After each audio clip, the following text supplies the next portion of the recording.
At 10:13 p.m. on the night of August 13, 1981, a 36-year-old woman was bludgeoned to death in the back of a corner shop on a quiet council estate in Linslade, Bedfordshire. The attack was so ferocious, so overkill in its nature, that first responders would later describe the scene as a bloodbath. But what no one realized at the time, as police cordoned off the shop and began taking statements from neighbors, was that the truth was already right in front of them. They just didn't see it, and they wouldn't see it for another 43 years. This case would remain unsolved for 4 decades. Not because of a lack of evidence, there was plenty of that. There were witnesses. There was a clear timeline. There was even a suspect with motive. But the case went cold because of one detail everyone overlooked. One detail that sat in witness statements, ignored for decades. By the end of this video, you'll understand exactly what went wrong, and why it mattered. This is Behind the Crime Files, where we explore the stories, psychology, and motives behind real crimes. 5 cases that took a dark turn. Chapter 1. The Corner Shop Killing. Carol Morgan lived in Leighton Buzzard, a small town in Bedfordshire, England. By all accounts, her life was ordinary, predictable, safe.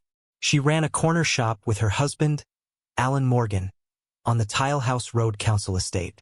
It was the kind of place where everyone knew everyone, where children came in after school to spend their pocket money on sweets, where neighbors stopped to chat about the weather.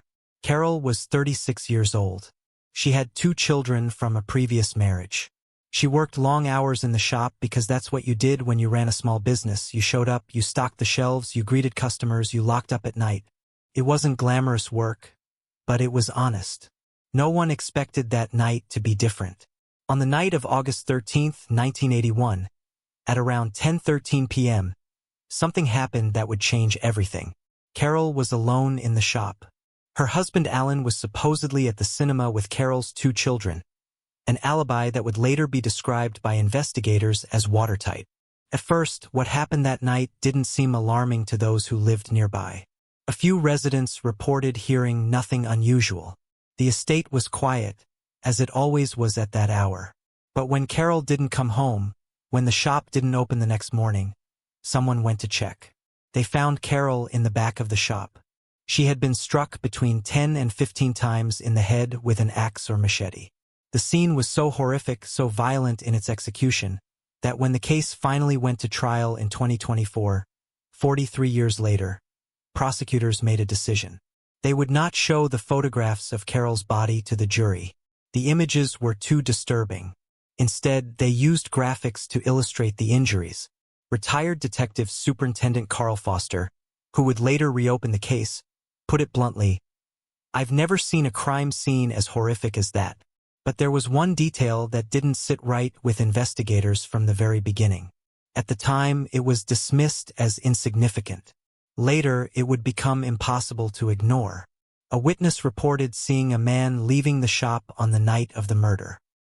He was described as young, between 17 and 21, with what witnesses called piggy nostrils. He was carrying 2 plastic bags, believed to contain the 435 pounds in cash and cigarettes that were stolen during the murder. He got into a car and drove away. The original senior investigating officer, Detective Superintendent Brian Prickett, latched onto this sighting. His theory: this was a robbery gone wrong. A young man had come to rob the shop, Carol had confronted him, and he had killed her in a panic. It made sense on paper. It fit the evidence of the stolen cash. It explained the presence of a stranger in the area. So Prickett did what any good detective would do. He went looking for the driver. In a massive operation, police traced and eliminated 30,000 vehicles. 30,000. They interviewed witnesses, took statements, built files. But the driver was never found. The case went cold. And for years, that's where it stayed. The robbery theory became accepted fact. Carol Morgan had been killed by a stranger during a robbery that went wrong. Case closed even if unsolved. But criminal psychologists would later note something important about this case. When Detective Superintendent Carl Foster reopened the investigation in 2018, he didn't start with the forensic evidence because there was none. Every piece of forensic evidence from the original crime scene had been destroyed years earlier by mistake. No DNA. No hope of modern technology solving the case. So Foster did something different. He built what investigators call a victimology profile. To understand how someone died, you have to understand how they lived. And when Foster and his team started talking to people who knew Carol, when they started piecing together the reality of her life rather than the theory of her death, something became very clear. The narrative the original investigators had accepted, that this was a random robbery, didn't match what the community knew. What the community knew was this. Alan Morgan, Carol's husband, was having an affair with a woman named Margaret Spooner. And Margaret's husband, Mike, was aware of it. 3 weeks before Carol's murder, there had been a meeting between Alan and Margaret. A discussion, plan. If they could both get free of their respective relationships, they could be together. This wasn't panic. This was planning. But the most disturbing part was still to come. For months after Carol's death, Alan Morgan moved Margaret Spooner into the family home. The children were there. The community watched. And no one arrested him. For decades, the investigation focused on the wrong thing. The car. The driver. The young man with the piggy nostrils who was seen leaving the shop. On paper, it made sense. The witness was credible. The description was specific. The stolen money gave the young man a motive. But something didn't add up. Detective Superintendent Foster, reviewing the case in 2018, spotted the problem immediately. The guy going back to his car with these bags with money didn't have a spot of blood on him, Foster said. If he was the murderer, he'd have been soaked in blood. Think about that. The attack was frenzied. 10 to 15 blows with an axe or machete. Blood everywhere. The person wielding that weapon would have been covered. Yet the man with the bags was seen walking calmly to his car, carrying stolen goods with no blood on his clothing. How was that possible? There was another problem. Other witnesses claimed to have seen Carol alive long after the car driver had left the area. The timeline didn't work. The man with the bags couldn't have been the killer. But for 37 years, no one put that together. Everything changed in 2018 when Foster and his team began knocking on doors. They had spent 18 months sifting through original case files, 800 witness statements, more than 40,000 pieces of investigative material, photographs, maps, car tracing documents. They re-interviewed witnesses. They made media appeals. They tested theories. And then they knocked on the door of a woman named Jane Bunting. In 1981, Jane had been 17 years old. She was being tutored by Margaret Spooner, the woman Alan Morgan was having an affair with. Jane had been close to Margaret. She felt loyalty to her. So when original investigators came asking questions, Jane had said nothing. But now, nearly 40 years later, when Foster knocked on her door, Jane said something that changed everything. "I've been waiting for you to come and see me for nearly 40 years, she told them. "I need to tell you something." Here's what Jane had kept secret all those decades. Before Carol's murder, Alan Morgan had asked Jane if her ex-boyfriend knew anyone who could kill someone. When Foster heard that, he turned to his team. "This," he said, "is the missing piece of evidence we've been waiting for." The truth was far more calculated than anyone expected. This wasn't a robbery gone wrong. It wasn't impulsive. It was planned. Alan Morgan hadn't killed his wife himself. He'd been at the cinema with the children, building his alibi. But investigators now believe he hired someone else to do it. A hitman. Someone who could walk into that shop, kill Carol with the kind of brutality that suggested either extreme rage or complete detachment, and walk out with cash and cigarettes to make it look like a robbery. The man with the piggy nostrils? He wasn't the killer. He was the cleanup, the distraction, the false lead that sent investigators chasing cars for decades, while Alan Morgan moved his lover into his dead wife's home and got on with his life. In June 2024, 74-year-old Alan Morgan was found guilty of conspiracy to murder and sentenced to life in prison with a minimum term of 22 years. Margaret Spooner, now Margaret Morgan, was found not guilty. The identity of the actual hitman remains unknown. The case left behind more questions than answers. Who was the man with the bags? Where is he now? Did he know what he was carrying? Did he know what he was part of? And what about the children, Carol's children? Who were at the cinema with the man who had just arranged their mother's death? They went to see a movie. They came home to a bloodbath. And then they lived with that man and his mistress for years afterward. For those involved, nothing was ever the same. Jane Bunting carried that secret for 4 decades. The investigators who originally worked the case never learned the truth. And Carol Morgan waited 43 years for justice. Do you believe Alan Morgan's 22-year sentence was sufficient for orchestrating his wife's murder? What do you think investigators missed in those original witness statements? Chapter 2. The BTK Killer's Last Mistake. On March 1, 2005, at approximately 2:30 p.m., a man walked into the Law Enforcement Center in Park City, Kansas, and sat down for an interview. He was a familiar face in the community, the president of his church council, a Cub Scout leader, a husband and father of 2. He had come to answer questions about a series of letters sent to local media. He was calm, cooperative, completely at ease. But what he didn't know, what he couldn't possibly know, was that he had already confessed. The evidence was sitting in an evidence room, hidden in the metadata of a floppy disk he had mailed to a television station. And that single oversight would end a 31-year reign of terror. This case had frustrated the FBI and local law enforcement for 3 decades. Between 1974 and 1991, 10 people were murdered in Wichita, Kansas, by a killer who called himself BTK, bind, torture, kill. He taunted police with letters. He described his crimes in graphic detail. He disappeared for years at a time. And then, after 17 years of silence, he came back. Not because he wanted to confess. Not because he felt guilt. But because he couldn't stand being forgotten. By the end of this chapter, you'll understand why that need for recognition was the one thing he couldn't control, and the one thing that destroyed him. Dennis Rader lived in Park City, Kansas, a small suburb of Wichita. By all accounts, his life was ordinary, predictable, safe. He worked for ADT Security Services installing alarm systems, a job that gave him access to people's homes, their layouts, their vulnerabilities. He was a compliance officer at his church, ensuring that rules were followed. He led a Cub Scout troop. He had been married to his wife Paula since 1971. They had 2 children, a son and a daughter, who grew up believing their father was a quiet, strict, but normal man. No one expected that behind this facade was one of the most methodical serial killers in American history. On January 15, 1974, the Otero family, husband Joseph, wife Julie, and 2 of their children, Josephine and Joseph Jr., were found murdered in their home. They had been bound, tortured, and killed. Joseph Jr. had been strangled with a plastic bag and a cord. Josephine had been strangled with a cord after being hanged from a pipe in the basement. The killer had left a signature, the letters BTK, scrawled on a box of cereal.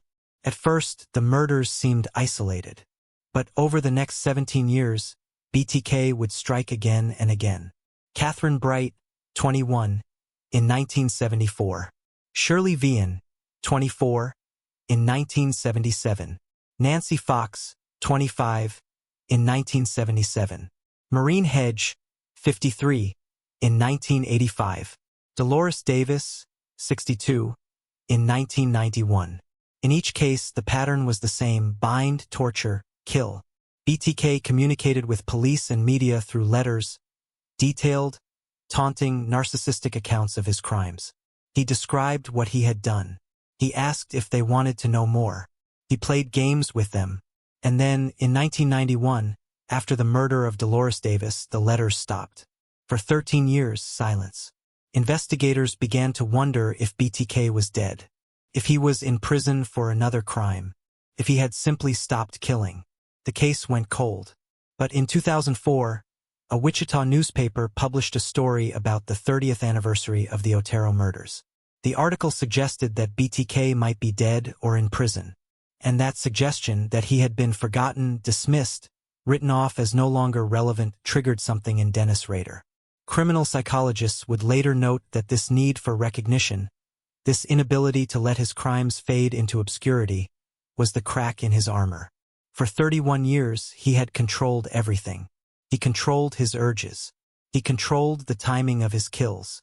He controlled the flow of information to police. But he could not control his own ego. In March 2004, a letter arrived at the Wichita Eagle newspaper. Inside were 3 pages of text and photocopies of items from the 1991 murder of Dolores Davis, including a photograph of the victim's driver's license and a photocopy of a Polaroid taken at the scene. BTK was back. What followed was a cat-and-mouse game that revealed everything about BTK's psychology.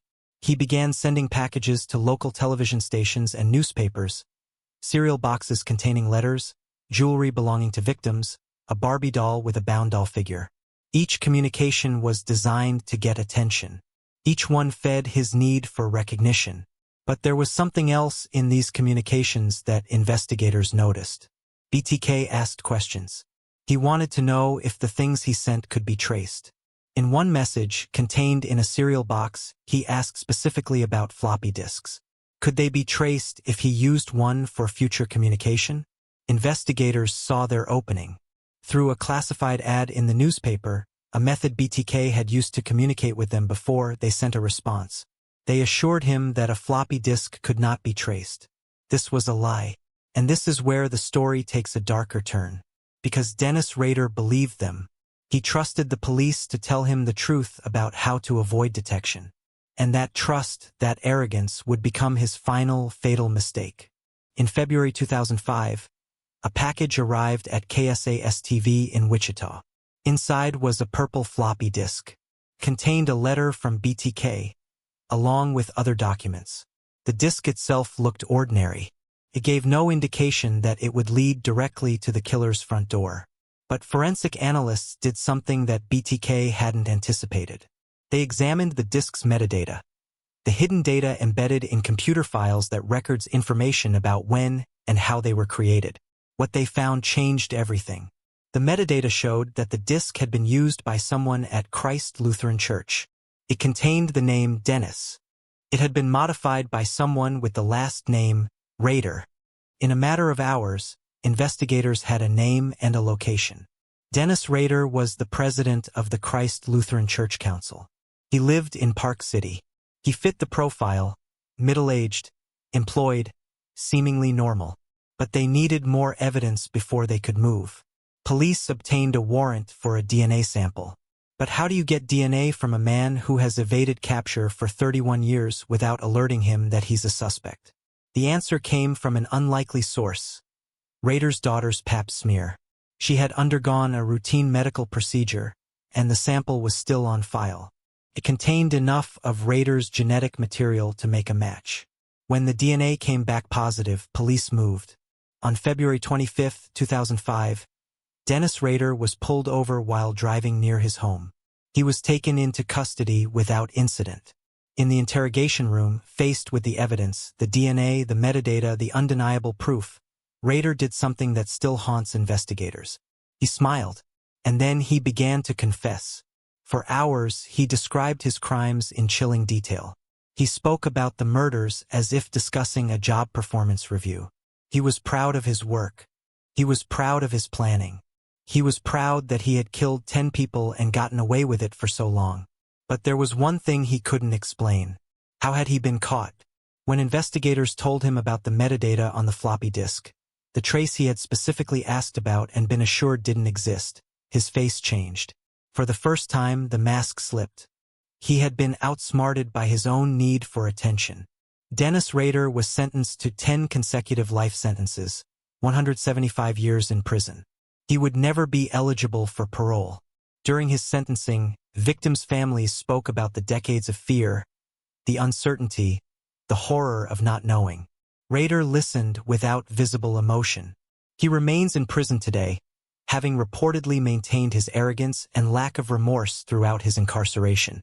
In 2025, at age 80, he continues to make headlines with occasional outbursts and attempts to communicate from behind bars.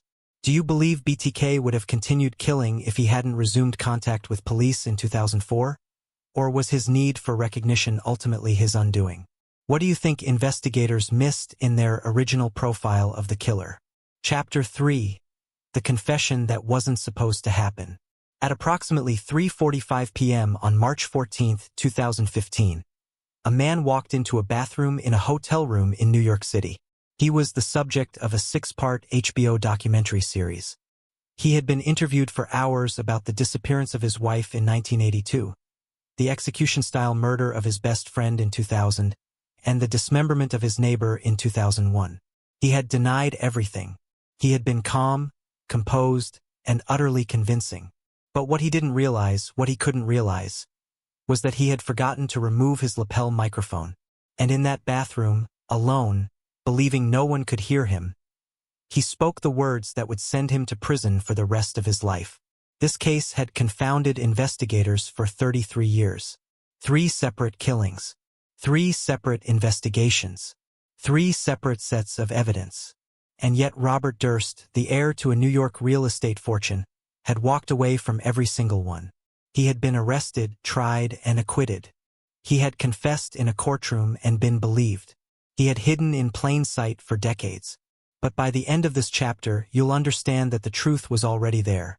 In his own words, in his own voice, in a moment of complete and total honesty that he never intended anyone to hear. Robert Durst was born into one of the wealthiest real estate families in New York. The Durst organization owned skyscrapers in Manhattan. They were billionaires. They were untouchable. But Robert was never comfortable in that world. He was awkward, distant, strange. He left the family business under unclear circumstances. He moved to California. He married a woman named Kathy McCormick in 1973. By all accounts, the marriage was difficult.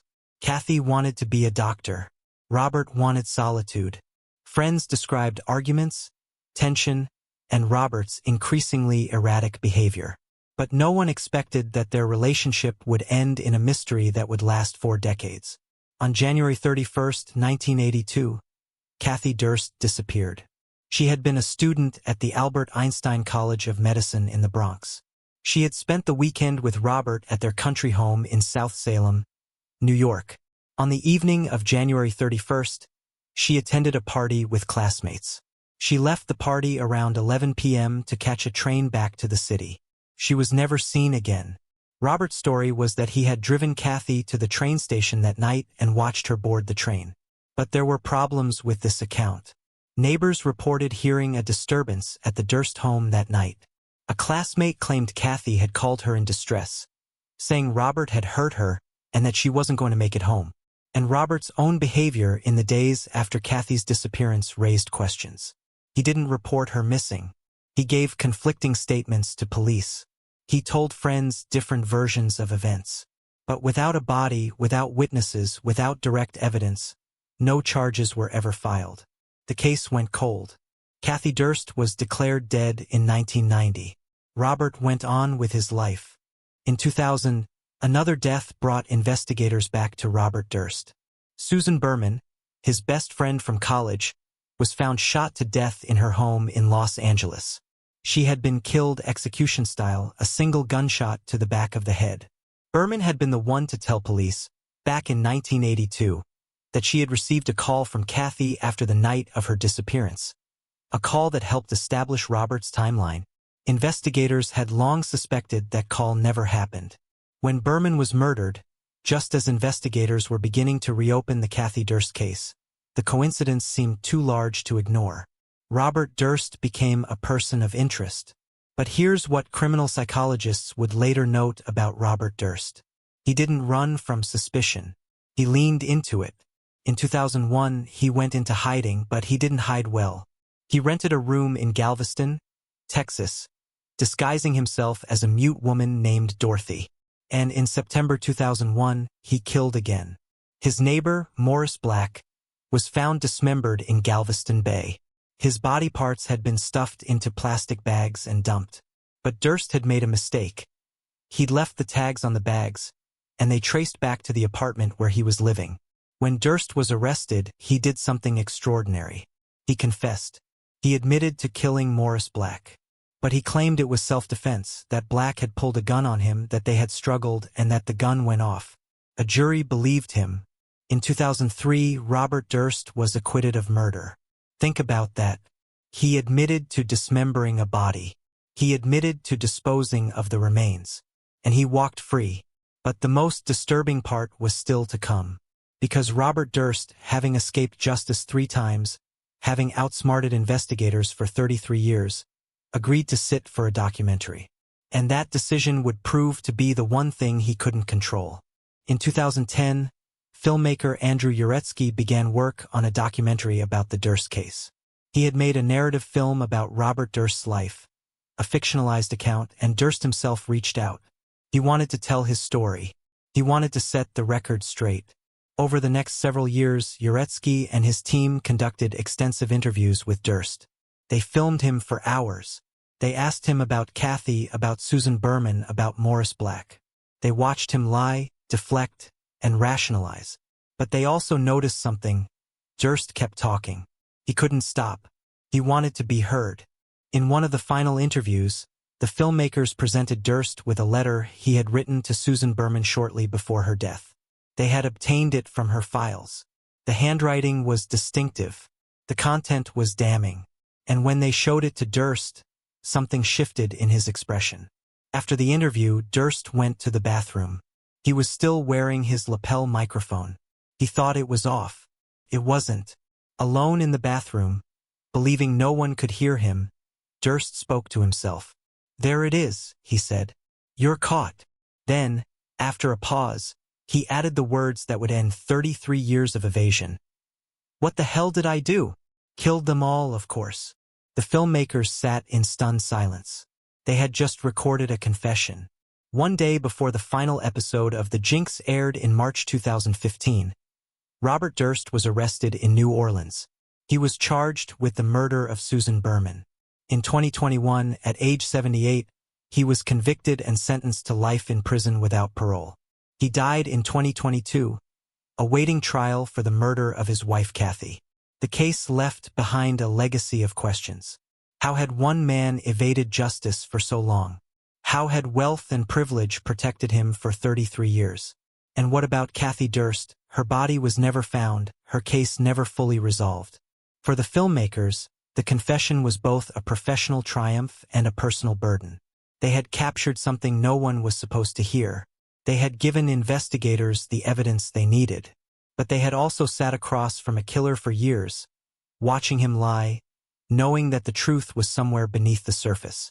Do you believe Robert Durst would have confessed if he hadn't been confronted with that letter? What do you think investigators missed in the original 1982 investigation that might have prevented 3 more deaths? Chapter 4. The Killer Who Planned Everything Except One ATM. On February 1, 2012, at 7:15 a.m., an 18-year-old girl clocked into work at a coffee stand in Anchorage, Alaska. Her name was Samantha Koenig. She was a barista. She was saving money for a trip. She was last seen alive at approximately 7:30 a.m., when a man approached the stand and ordered coffee. When she didn't come home that night, her family reported her missing.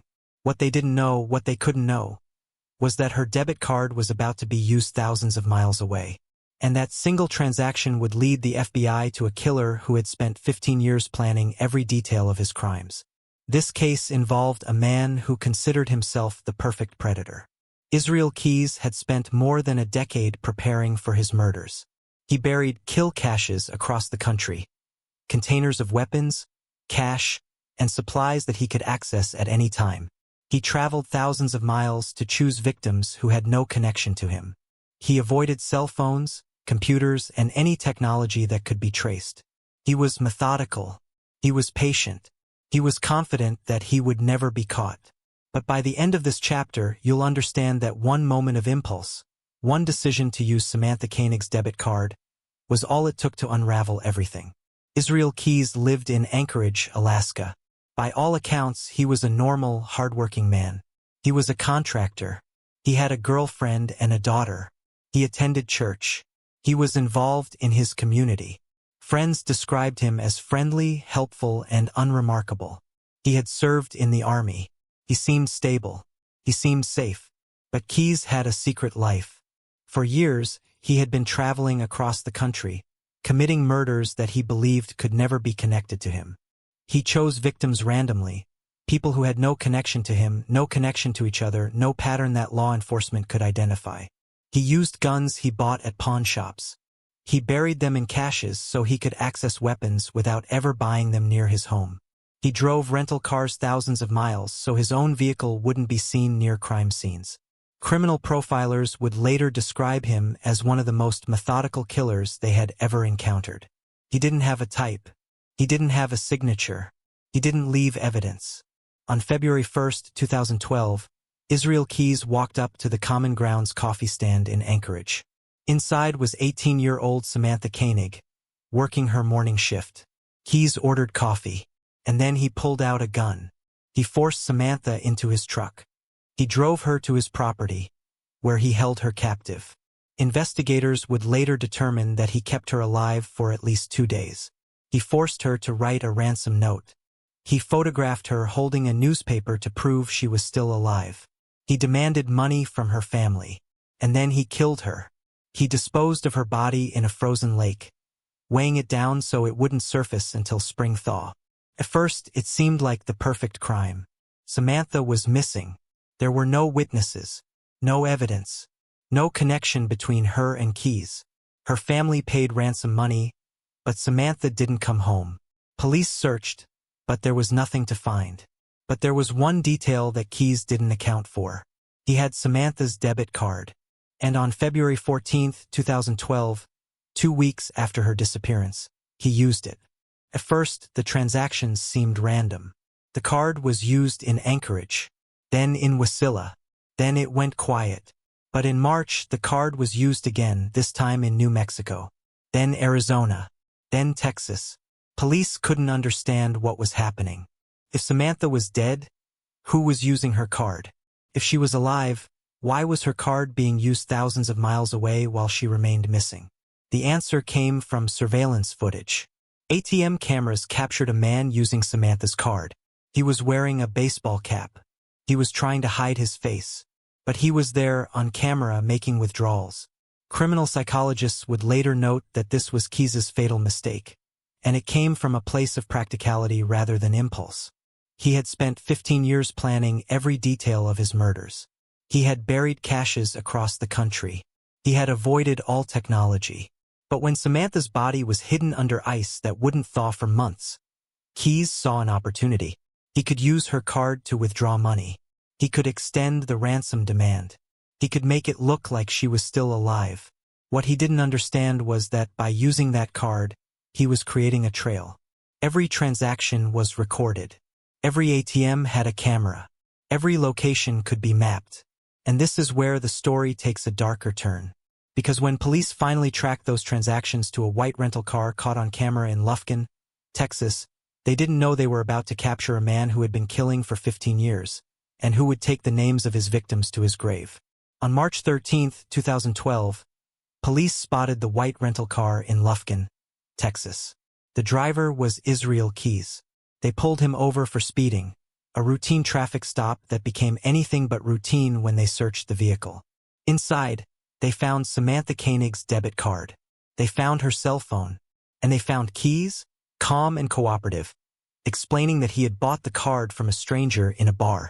For a moment, it seemed like he might talk his way out of it. He had answers for everything. But when investigators began digging into his background, when they started connecting his travels to unsolved murders across the country, the facade began to crack. The truth was far more extensive than anyone expected. Keyes eventually confessed to at least 11 murders, though investigators believe the actual number is higher. He described murders in Washington, in Oregon, in New York, in Vermont. He described burying weapons and money in caches across the country. Containers he could access at any time, containing everything he needed to kill without leaving a trail. He described choosing victims at random, sometimes watching them for days, sometimes approaching them in moments of opportunity. But Keyes also did something that frustrated investigators to the end.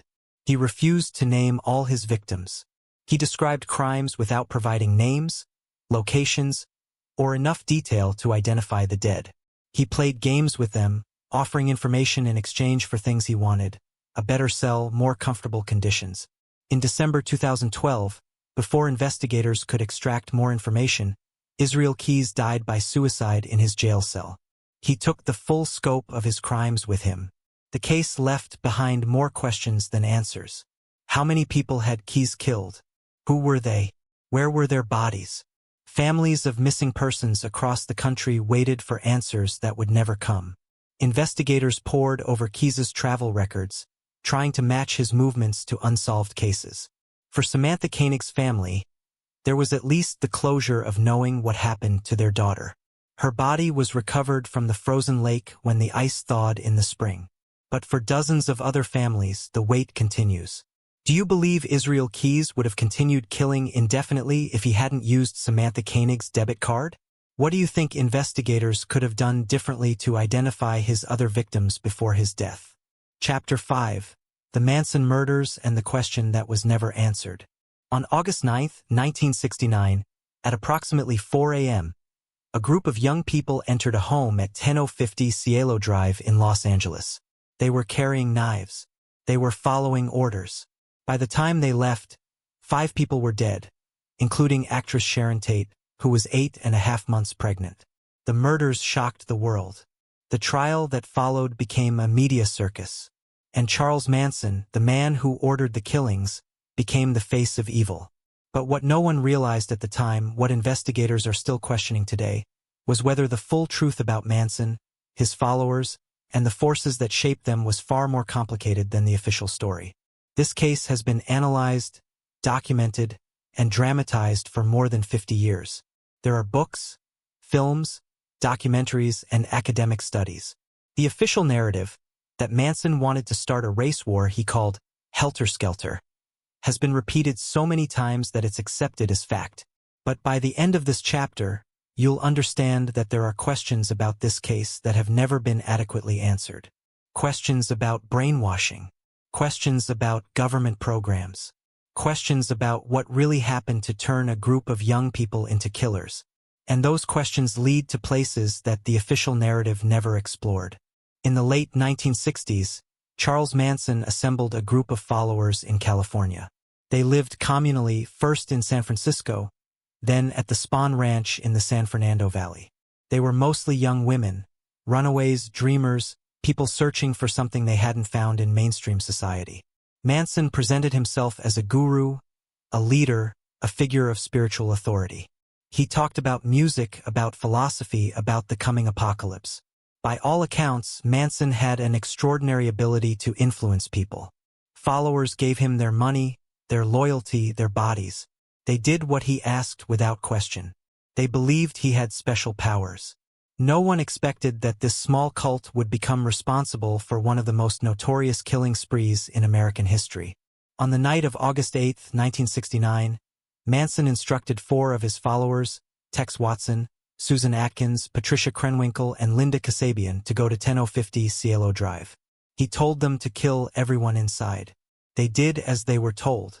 The victims were Sharon Tate, the pregnant actress, Jay Sebring, a celebrity hairstylist, Abigail Folger, heiress to the coffee fortune, Wojciech Frykowski, a writer, and Stephen Parent, a young man who was visiting the property's caretaker.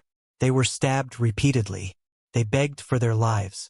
They were killed without mercy. The next night, Manson led his followers to the home of Leno and Rosemary LaBianca. They were killed as well, stabbed repeatedly with messages carved into their bodies. At first, the murders seemed random. There was no apparent connection between the victims. There was no clear motive. But when police arrested Manson and his followers, when the trial began, a narrative emerged. The prosecutor, Vincent Bugliosi, argued that Manson was trying to start a race war. He pointed to the word helter-skelter written in blood at one of the crime scenes, a reference to a Beatles song that Manson reportedly believed predicted an apocalyptic conflict between blacks and whites. Manson, Bugliosi argued, wanted to frame black radicals for the murders, hoping that the resulting crackdown would trigger the war he desired. This narrative made sense. To fit the evidence. It explained the otherwise inexplicable brutality.